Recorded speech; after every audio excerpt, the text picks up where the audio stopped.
We welcome His Royal Highness Ambassador Khalid bin Salman of Saudi Arabia, the younger brother of the Crown Prince. Ambassador, thanks so much for joining us. Thank you, Wolf. Great to be here. You know, there's some opposition in the Senate and the House to the U.S. support for the Saudis and others in this war in Yemen. I want you to listen to Senator Rand Paul. This is what he told me back in 2016, but he still believes this. Listen to this.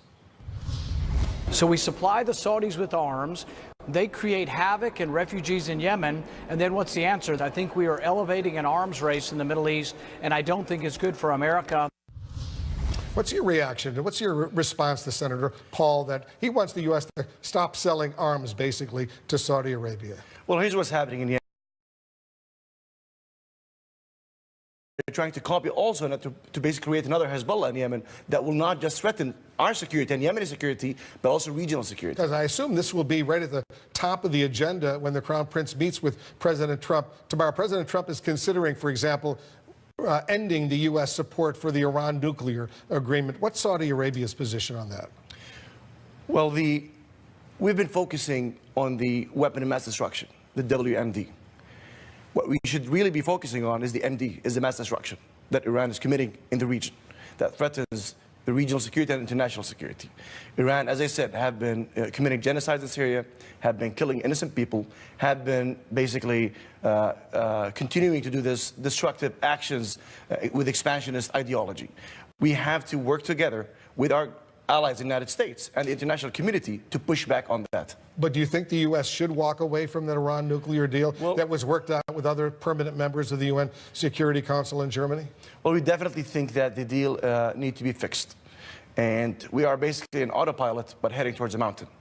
And we need to fix the deal now, not to face the consequences later. Because the Crown Prince says Saudi Arabia doesn't want to develop nuclear weapons, but it would if the Iranians achieved that. Explain your position on that. Well, we will do whatever it takes to protect our citizens, our people, and our country. And so you're saying that Iran represents the #1 threat to Saudi Arabia right now?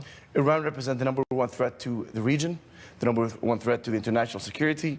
They are continuing to escalate with their activities in the region. And they have currently, as I said, they have launched 95 ballistic missiles into Saudi Arabia, including our capital. And this is unacceptable. So just imagine if there is a terrorist militia in the United States borders launching ballistic missiles to Washington, New York, and Texas. This will be also unacceptable to any American citizen. So at least for now, Saudi Arabia and your allies will continue to go into Yemen and deal with this crisis. We will continue to protect our security and our neighbors no matter what that takes. Is there any progress being made? Because the humanitarian cost is enormous, as you know.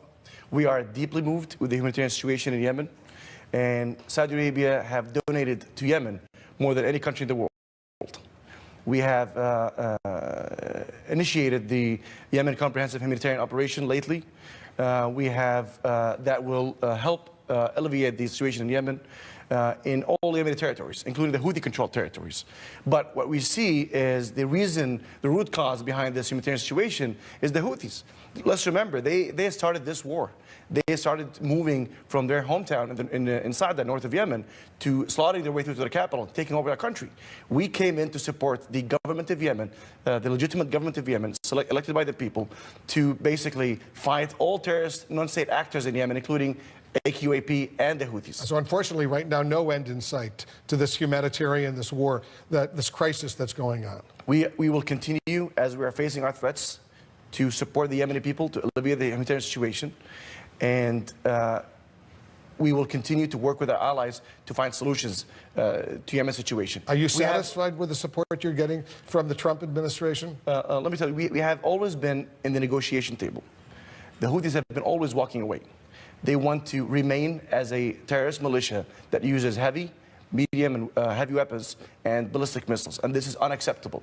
And if you look at the latest panel of experts report in the United Nations, it clearly states that the Houthis are the aggressors in Yemen. And you're saying these ballistic missiles were provided by the Iranians? Definitely. Definitely. And it's not just Saudi Arabia saying that. Now you have the United States. Now we have clear evidence that on the Iranian missiles and the UN Security Council. And are you satisfied with the support you're getting from the Trump administration? Because there's a big meeting. The Crown Prince is going to meet with the president tomorrow. Well, we will continue to work with our allies in the United States and in the world to increase our economic cooperation, increase our security cooperation, and to basically serve our mutual interests and face our mutual threats. One final question. When will women have full rights in Saudi Arabia? I know you're making a little progress. They're going to be able to start driving cars, but there's still a long way to go. Well, let me tell you what's happening in Saudi Arabia. We have currently this long-term strategy, what is called Vision 2030. We have a fascinating change and transformation. We live in a transformation period in Saudi Arabia. We want to reform our economy. We want to modernize our society. We want to empower our youth, including women. And on the women issues, currently in Saudi Arabia, we have more percentage of women in our Shura Council, the equivalent of Congress, than women in Congress. In municipal elections, women are allowed to run and vote, and they have ran, they have voted, they have won seats. Women are allowed to drive. The biggest stock market in the Middle East and Africa, the Saudi stock market, is headed by Saudi women. So, as the Crown Prince said on his interview yesterday, we have, we've done a lot of changes, but we still have a long way to go. Very long way to go. Well, good luck with that. The women in Saudi Arabia deserve only the best, of course. Of course. And we're hoping for them. Ambassador, thanks so much for joining us. We'll, of course, have extensive coverage tomorrow of the Crown Prince's meeting with the President of the White House. Thank you very much.